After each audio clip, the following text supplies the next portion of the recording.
7 de la mañana con 23 minutos. Hoy se conmemora el Día Mundial del SIDA, de la lucha contra esta penosa enfermedad. En su momento, siglo XX, una epidemia, ¿verdad? Es una enfermedad crónica hasta hoy, aunque lo único, digamos, bueno dentro de lo malo es que se puede controlar, ¿no? Con un sistema obviamente, bueno, saludable, ¿no? Con las defensas altas. Y también, obviamente, en nuestro país que se puede, desde el 2004, si no me equivoco, ya se aporta con los antirretrovirales, ¿no? Vamos a conversar sobre ese tema con nuestro invitado, el doctor Luis Ercilla, que es médico infectólogo, tropicalista del Hospital Nacional Alberto Sabogal de Salud. También presidente del Comité Nacional ITS, VIH, SIDA, Hepatitis del Seguro Social. Bienvenido, doctor. Gracias. Muchas gracias. Las estadísticas podrían engañarnos, la estadística reciente, digamos, ¿no? Que habla de 5.700 casos de infección con VIH que se han reportado este año, pero entiendo que al igual que otras enfermedades, ha habido una demora en el diagnóstico, se han juntado, digamos. Claro, se ha ido acumulando a raíz del proceso de la pandemia, cuyos los servicios de salud probablemente han estado destinándose mucho al control de la enfermedad del COVID, ¿no? Entonces eso ha hecho que se vaya embalsando progresivamente y ahora estaremos viendo todos esos casos que ya han estado diagnosticados o debieron haber estado diagnosticados antes. ¿Cuál es, doctor, cuál es la diferencia, básicamente, no sé, cuál ha sido la peor década del SIDA de pronto? ¿70s, 80s? Bueno, podríamos hablar en que cada década ha tenido sus particularidades, ¿no? La primera década del diagnóstico, básicamente, el boom por conocer quién generaba la enfermedad, cómo se transmitía, cómo podíamos comenzar a controlar.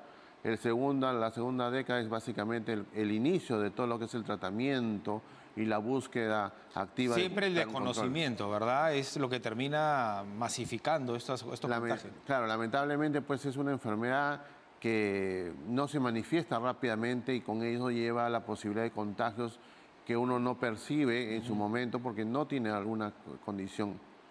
Y lo curioso, doctor, usted como especialista, como entendido en el tema, es que tantas décadas después no se haya podido encontrar una cura. Entiendo que hay una, ¿no? Se ha anunciado recientemente que está muy cerca, pero seguimos con eso, ¿no? Sí, lamentablemente, bueno, estamos cerca, lo venimos repitiendo prácticamente hace unos casi ya 15, 20 años por lo menos. En el cual hacemos todos los intentos, claro, pero este virus pues definitivamente nos lleva ciertas ventajas en su capacidad de propagación y sobre todo lo que estamos viendo en COVID, ¿no? Sus mutaciones, sus alteraciones que no nos permiten todavía llegar a un punto. Ahora, dentro de todo destacaba, ¿no?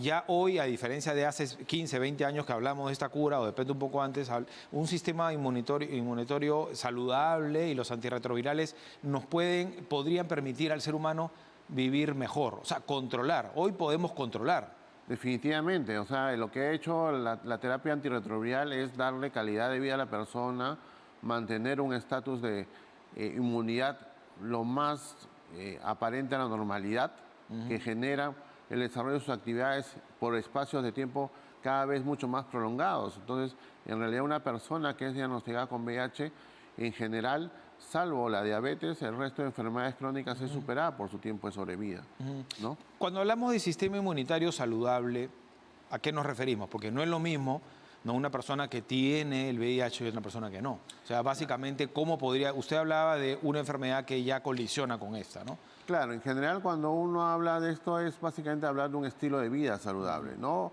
El comenzar a tener ciertas moderaciones en cuanto a la vida, ¿no? El que implica, por ejemplo, el uso del alcohol, uso de drogas, un estilo de alimentación lo más adecuado posible, ejercicios, una vida entre lo que se pueda, en general. No sedentaria. Sin estrés, sin estar en esas condiciones. Pero ¿cuáles son los valores que no se pueden, digamos, definitivamente, que uno tiene que controlar?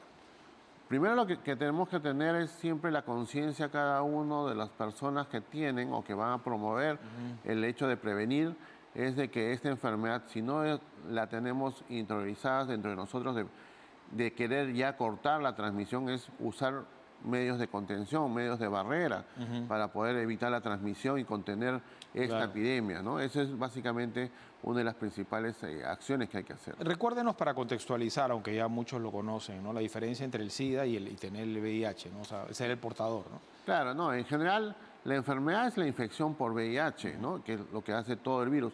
La etapa final de la enfermedad es la etapa de SIDA, en la cual ya el organismo comienza a tener una disminución en sus defensas que lo hace predisponente a tener infecciones que no las hubiese tenido en las primeras etapas. Correcto, pero digamos, uno puede vivir con el virus, o sea... Uno vive actualmente. O mejor dicho, sin llegar a ese extremo de hacer la enfermedad, me refiero. La idea es esa, es prolongar, llegar a esa etapa. Lamentablemente, como no tenemos una cura, el proceso a lo cual va a llegar a ese momento, cada vez felizmente con la terapia se va alargando.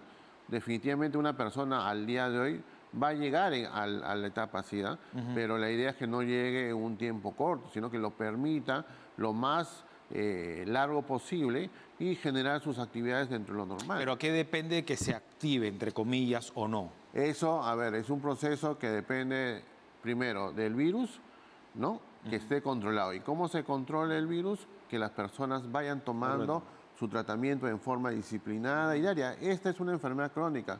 Así como el hipertenso toma sus pastillas, el diabético usa sus pastillas. Correcto.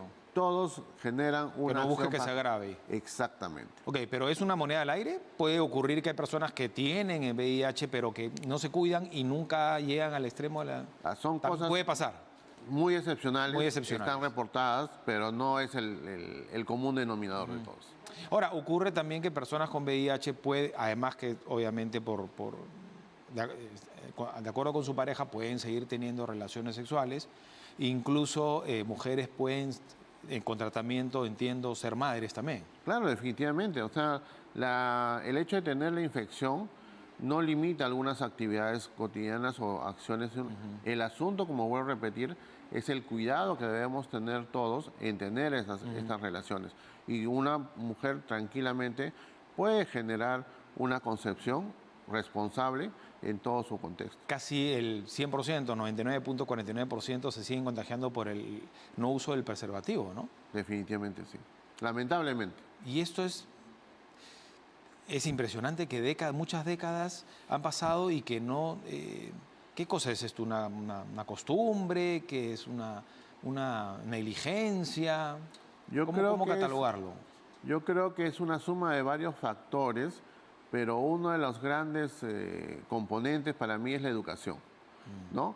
La educación no debe comenzar en la universidad, sino debe comenzar en la casa y desde el momento lo más precoz posible, claro, ¿no? Donde uno tiene, no de hablar del preservativo, sino de hablar de cómo debe vivir una sexualidad. Correcto. Y que progresivamente, de acuerdo a su crecimiento de la persona, debe ir incorporando conceptos. Básico, no solo en la parte del VIH, sino en general de todo lo que significa una salud percedera en la persona, ¿no? Como uno se cuida, ¿no? Totalmente. Y a sabiendas de con quién estás teniendo relaciones sexuales. Claro, en estos momentos, pues obviamente uno dirá, pues los cambios en la juventud, en la nueva generación, es mucho más explosivo que quizás otros, pero en realidad yo creo que debemos partir ya de romper esos mitos desde la concepción de llegar solo al momento de los 15 o de la adolescencia a hablar. Tal cual. No, debemos comenzar desde Hay que romper ese tabú.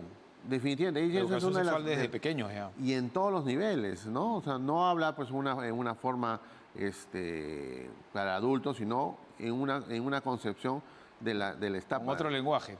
Y las familias, en realidad, ¿no? Que son las primeras responsables de los hijos, ¿no? Eso es uno de los grandes problemas actuales de la convivencia familiar, ¿no? O sea, la familia básicamente tiene pocos espacios en los cuales puede interactuar. Correcto. Porque están laborando en actividades de diferente índole y hay que aprovechar los espacios. Siempre hay que hablar ahorita que estamos de COVID, de los usos de las mascarillas, del lavado de manos, cosas para evitar algunas otras enfermedades. Ahora, en estos tiempos de las nuevas tecnologías y tanto el uso de Internet, que se abre completamente la sexualidad, ¿no?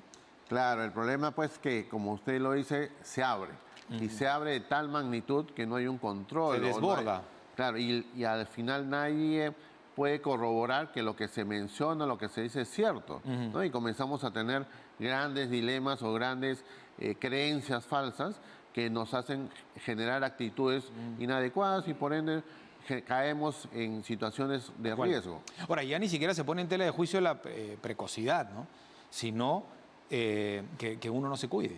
Así es. O sea, ya ni siquiera está en la discusión, ya cada uno hace con su vida lo que quiere, sino hay que cuidarse. Sí. Porque esta cifra es rotunda, ¿no? O sea, el contacto sexual, 99.49%, ¿no? Sin preservativo, un factor de riesgo relevante en nuestro país. O sea, muy poquito. Y esto me lleva a entender de que cuando realmente tomamos en serio las cosas, por ejemplo, antes había mucho contagio también por transmisión, por sangre, ¿verdad? Por transfusión de sangre. Y se trabajó en ese sentido, ¿no? De hacer las cosas bien, ordenadas, planificadas, con cuidado, y se bajó la estadística. Estoy segurísimo que esto ha bajado considerablemente, ¿no? Definitivamente, casi prácticamente son anecdóticos los casos que ahora que pasan por transmisión por sangre directa, ¿no? Pero es lo mismo que podemos hacer, por ejemplo, la transmisión de la madre gestante hacia el niño. Así es. Esa madre puede y deberíamos tener una tasa de transmisión prácticamente casi cero. No debería de pasar porque hay un tratamiento de por medio. O sea, ya se sabe que no se puede, en todo caso. Hay tratamientos de manejo de diferentes momentos de la gestación y el momento del parto, pero lo más importante es que las mujeres accedan a la atención del diagnóstico. Yo no puedo tratar, no puedo generar si no lo diagnostico. Y para diagnosticar, en este caso, las gestantes tienen que acudir a los establecimientos para que se le hagan las pruebas o el servicio acceder a ellas para que puedan generar un diagnóstico oportuno que pueda prevenir. Que no, o sea, no es justo que los niños puedan ser los culpables de la generación de este proceso. Este tipo de tratamiento para las madres puedan tener hijos es muy costoso, entiendo. O sea, no es de fácil acceso. El tratamiento general del VIH es... Además, ahí, claro, está el tema gratuito del Estado, perfecto, pero en general, en todos estos años, ¿se puede hablar de que ya es universal, digamos? El tratamiento, por lo menos en la cuestión del acceso público por medio del Ministerio de Salud, Fuerzas Armadas, se da ya hace más de prácticamente 20 años, ¿no? Y eso ha ido... 2004, ¿verdad? 2004. Y ha ido incorporándose progresivamente con mayor cobertura. Prácticamente todo el país goza de esa... Claro, porque antes había una brecha tremenda y también era imposible y los costos se han ido abaratando conforme ha sido mucho más masivo esto. Entonces tenemos diferentes medios de acceso, pero al mismo tiempo la información y la investigación ha ido desarrollando nuevas métodos y nuevos tratamientos que obviamente todavía no están en el alcance de nosotros como país, pero lo que tenemos todavía sigue siendo bastante útil y suficiente para poder ir tratando de evitar esa transmisión al resto de la población. Digamos, no se ha encontrado la cura, se trabaja en ello muchísimos años, pero la enfermedad ha seguido avanzando, o sea, se presenta de unas maneras distintas. El virus me refiero, ¿no? No, en general no. Las manifestaciones han sido el problema que hemos tenido muchas veces, y es que hay un gran porcentaje de que si bien habíamos comenzado a diagnosticar mucho más temprano la infección, ahora estamos lamentablemente yendo a diagnósticos mucho más tardíos. O sea, en momentos los pacientes ya comienzan a tener alguna enfermedad. Y eso es porque no hemos llegado nuevamente a regresar a la prevención o al diagnóstico precoz. Claro. O sea, si yo tengo la sospecha de haber tenido un contacto de riesgo, una actividad de riesgo, ¿no?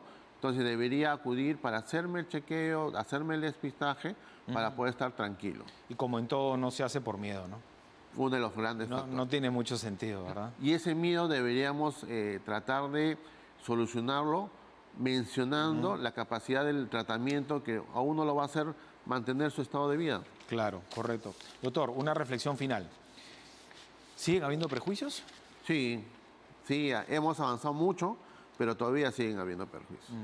Hay personas que piensan que por un apretón de manos, un beso, hay personas que alejan a otras que están con el virus por miedo a contagiarse por una conversación. Sí, o sea, lamentablemente o al mismo tiempo, felizmente, existen, pero en menos, cada vez en menos proporción. Y eso es lo que comenzamos al principio, educación. Educación, hablar, porque así como el COVID, entre comillas, nos tocó a varios, ¿no? Yo creo que en este contexto también el VIH, dentro del grupo social, familiar, también está avanzando, ¿no? Y eso hay que hacerlo entender al resto. Ya que hablábamos hace 15, 20 años, yo recuerdo el caso de Eduardo Esidio, ¿no? Futbolista universitario, y en su momento pues era Gran figura. figura y a eso iba, ¿no? Bueno, no hay que ser figura, pero sí los futbolistas, los artistas, siempre le digo, son referentes para la sociedad. En ese momento, hasta incluso en la propia comunidad del fútbol se tenía miedo, se tenía temor. La ciencia, digamos, los especialistas tuvieron que incidir en ese tema y explicarles a los futbolistas que no estaban en riesgo. Así es. Lo mismo pasado con Magic Johnson en Estados Unidos. Claro. Y en general, siempre, como usted dice, la persona genera esos temores, ¿no? Bueno, el mayor porcentaje de casos en Lima, Loreto y La Libertad. Eso ya creo que en todo caso tendría que ser anecdótico, sobre todo en Lima, ¿no? Sobre todo en Lima. Ya por qué en estas regiones creo que... En general, las regiones después de Lima y Callao van cambiando en el transcurso por diferentes tipos de mejoras económicas en tales regiones que la gente migra hacia allá. Entonces, hay diferentes aspectos, pero en general, como bien lo ha dicho, es anecdótico. La idea es que deberíamos todos cuidarnos y de repente masificar más las pruebas diagnósticas, porque de repente estamos en Lima y Callao creyendo que Lima y Callao es el gran problema, pero yo creo que si hacemos grandes despistajes a nivel... Probablemente, hay un subregistro, ¿no? Existe. Probablemente, ¿no? Sí. Bueno, en todo caso, las tareas pendientes para alcanzar las metas, ¿no? La meta 90-90-90, trazada en al 2020, en el marco del Programa Conjunto de Naciones Unidas. Porque han variado. Sí, 90% de personas que viven con VIH, que el 90% de personas que viven con VIH conozcan su estado. Que el 90% de las personas diagnosticadas reciban terapia antirretrovírica continuada y el 90% de personas que reciban terapia antirretrovírica tengan supresión viral. ¿Qué cosa es lo que ha cambiado? Digamos, ¿dónde estamos? ¿Dónde hay la brecha ahí? Es que la meta ahorita para nosotros y a nivel mundial ya no es el 90, sino ya el 95%. Correcto. Entonces, necesitamos llegar para poder tender a un control mucho más eficaz y con eso disminuir los números de diagnósticos llegados, ¿no? Listo. Pero lo más difícil me imagino que es que todos estén, que la mayoría o que el 100% sepa que lo tiene, ¿no? Así es. Sigue siendo el gran reto, ¿no? Es uno de los grandes retos. Gracias, doctor. Muy amable. Gracias por A estar ustedes. aquí. El doctor Luis Ercilla Vázquez, a propósito del Día Mundial del SIDA. 7:40, nos vamos en vivo. Desde el Callao, Cintia Malpartida tiene información importante. Cintia, buen día.